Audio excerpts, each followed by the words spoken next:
दोस्तों, किसान आंदोलन पार्ट 2 में एक मौत भी हो चुकी है और ये मौत हुई है एक 22 वर्षीय किसान की। दोस्तों, जैसा कि आप जानते हैं, पिछले कुछ दिनों से किसान सरकार से अपनी 12 मांगें मनवाने के लिए दिल्ली जाने की कोशिश कर रहे हैं। दोस्तों, किसानों की ये 12 मांगें कौन सी हैं जिसके लिए ये सारा आंदोलन चल रहा है, इसके लिए हमने एक अलग से वीडियो बना रखा है जिसे आप चैनल पर जाके देख सकते हैं। दोस्तों, किसान पिछले कई दिनों से लगातार प्रदर्शन कर रहे हैं। सरकार से अभी तक 4 दौर की बातचीत भी हो चुकी है, परंतु इस 4 दौर की बातचीत में अभी तक कोई भी नतीजा नहीं निकला। आपको बता दें कि पिछले किसान आंदोलन में लगभग 700 किसानों की मौत हुई थी, परंतु इस बार ऐसा नहीं था। अब तक कई बार किसानों और सुरक्षा बलों में झड़पें तो हुई हैं, लेकिन वो मामूली झड़पें थी जिसमें इक्का दुक्का किसान जख्मी हुए थे। परंतु कल अचानक जो घटना घटित हुई ना, उस घटना से इस किसान आंदोलन में निश्चित ही एक बड़ा बदलाव आएगा। दोस्तों, कल दिल्ली के किन्नौरी बॉर्डर में जो घटना घटित हुई है, उस घटना के पश्चात सरकार की परेशानियां भी बढ़ सकती हैं। कल किन्नौरी बॉर्डर पर सुरक्षा बलों और किसानों के बीच में हुई झड़प में एक 22 वर्षीय युवा किसान की मौत हो गई, ऐसा बताया जा रहा है। किसान नेताओं का आरोप है कि युवा किसान की मौत सिर में गोली लगने से हुई है, जिसे सुरक्षा बलों द्वारा चलाया गया था। 22 वर्षीय युवा किसान का नाम था शुभकरण सिंह और ये नौजवान पंजाब के बठिंडा का रहने वाला। तो दोस्तों, ये सारा मामला जो हुआ था वो खिनौरी बॉर्डर पर हुआ था। तो इस बात का जवाब देने की जिम्मेदारी भी हरियाणा पुलिस की बनती थी। तो अब हरियाणा पुलिस की तरफ से क्या स्टेटमेंट आई वो आपको बताते हैं। दोस्तों, यहाँ हरियाणा पुलिस ने इस बात को सिरे से नकारते हुए कहा है कि पुलिस ने किसी भी किसान पर गोली नहीं चलाई, क्योंकि सरकार की तरफ से पुलिस को फायरिंग का कोई भी आदेश नहीं था। पुलिस का कहना है कि पुलिस की तरफ से प्रदर्शनकारी किसानों पर आंसू गैस के गोले जरूर चलाए गए हैं, रबड़ की गोलियों का भी इस्तेमाल किया गया है, परंतु बंदूक से एक भी फायर नहीं निकाला गया। मतलब पुलिस के असले से एक भी राउंड जो है वो फायर नहीं हुआ, ऐसा यहाँ पर पुलिस की स्टेटमेंट है। दोस्तों, ये तो थी पुलिस की सफाई।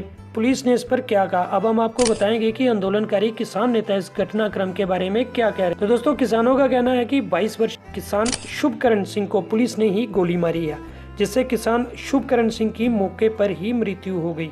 अब देखिए दोस्तों, यहाँ कौन सही बोल रहा है कौन गलत बोल रहा है, इस बात की जानकारी तो आने वाले समय में ही पता चलेगी, क्योंकि पुलिस कह रही है कि हमने एक भी गोली नहीं चलाई, क्योंकि हमें ऊपर से गोली चलाने का कोई भी आदेश नहीं था। जबकि इसके विपरीत किसान कह रहे हैं कि पुलिस की गोली से ही 22 वर्षीय किसान शुभकरण सिंह की मृत्यु हुई है।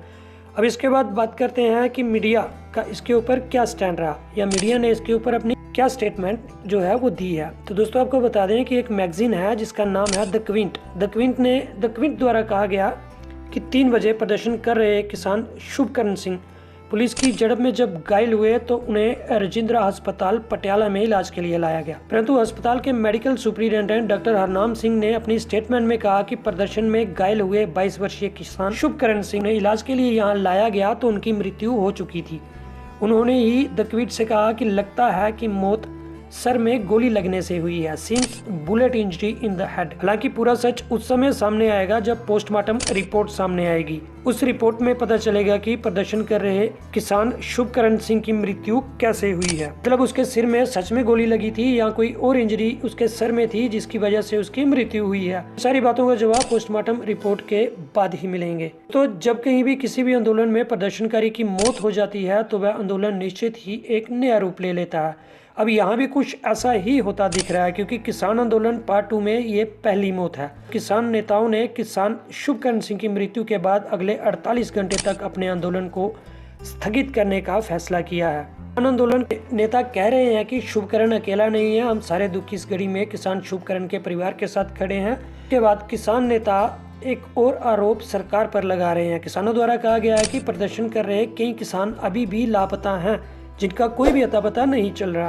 इसके अलावा अब बात करते हैं राजनीतिक दलों की। इस मामले पर सबसे पहले प्रतिक्रिया देते हुए पंजाब के मुख्यमंत्री भगवंत मान ने किसान शुभकरण सिंह की मृत्यु पर शोक व्यक्त किया और कहा कि बड़े दुख की बात है कि सरकार से अपनी मांगे मनवाने के लिए प्रदर्शन कर रहे किसान शुभकरण सिंह, जिसकी उम्र मात्र 22 वर्ष है, की गोली लगने से मृत्यु हुई है। आगे बोलते हुए भगवंत मान ने कहा कि हम पर नहीं रुकने वाले, अभी पोस्टमार्टम रिपोर्ट आने के बाद हम पर्चा दर्ज करेंगे और जो भी इसमें दोषी पाया गया उसके खिलाफ सख्त से सख्त कानूनी कार्रवाई कर सजा की मांग करेंगे। भगवंत मान ने कहा कि केंद्र सरकार कह रही है कि पंजाब में राष्ट्रपति शासन लगा देंगे, तो उन्होंने कहा कि किसानों के लिए मैं अपनी 100 कुर्सियां हैं कुर्बान कर सकता हूं। हमें ज़रूरी है किसानों की मांगों को मानना, ना कि सत्ता की कुर्सियां। दोस्तों इसके बाद जान लेते हैं कि मृत शुभकरण सिंह कहाँ का रहने वाला था। तो आपको बता दें कि पंजाब के बठिंडा का रहने वाला था और इसके पास बताया जाता है कि मात्र 2 बीघा ज़मीन थी। बताया जाता है कि शुभकरण जब बचपन में था तभी उनकी माता का देहांत हो गया था। उसके बाद किसान शुभकरण सिंह का लालन पालन उनकी दादी माँ जो है वो कर रही थी। इसके अलावा शुभकरण की 2 बहनें भी हैं, यानी 2 बहनों का अकेला भाई था शुभकरण, जिसकी कल दिल्ली बॉर्डर पर गोली लगने से मृत्यु हुई है। हालांकि ये गोली किससे लगी, किसके द्वारा मारी गई, इसकी अभी जानकारी होना, इसकी अभी पुष्टि होना बाकी है। तो दोस्तों आखिर कैसे हुई है शुभकरण की मौत, इस पर हमने आपको पुलिस की स्टेटमेंट भी बताई, हमने आपको किसान नेताओं ने जो क्या स्टेटमेंट दी है वो भी हमने आपको बताई। इसके अलावा अखबार की स्टेटमेंट भी बताई और पंजाब के मुख्यमंत्री भगवंत मान ने इस पर क्या प्रतिक्रिया दी ये भी हमने आपको बताया।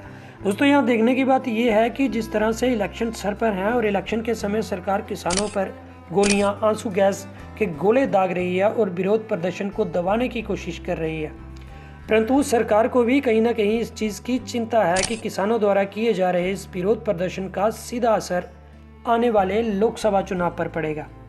हालांकि ऐसा बिल्कुल नहीं है कि सरकार आंदोलन की तरफ ध्यान नहीं दे रही। आपको बता दें कि दिन रात मीटिंगों का दौर सरकारी दफ्तरों में जारी है। मोदी सरकार भी इस बात को जानती है कि आने वाले दिनों में लोकसभा चुनाव होने जा रहे हैं। अगर समय रहते किसानों की मांगों को पूरा ना किया गया या इस आंदोलन को दबाया ना गया या इस आंदोलन का कोई हल ना निकला तो आने वाले दिनों में निश्चित ही सरकार के हाथ पैर फूल सकते हैं। तो दोस्तों ये था हमारा आज का वीडियो। अगर आपने हमारे चैनल को अभी तक सब्सक्राइब नहीं किया तो सब्सक्राइब जरूर कर लें ताकि आने वाले हर वीडियो का अपडेट आपके तक पहुंचता रहे। धन्यवाद।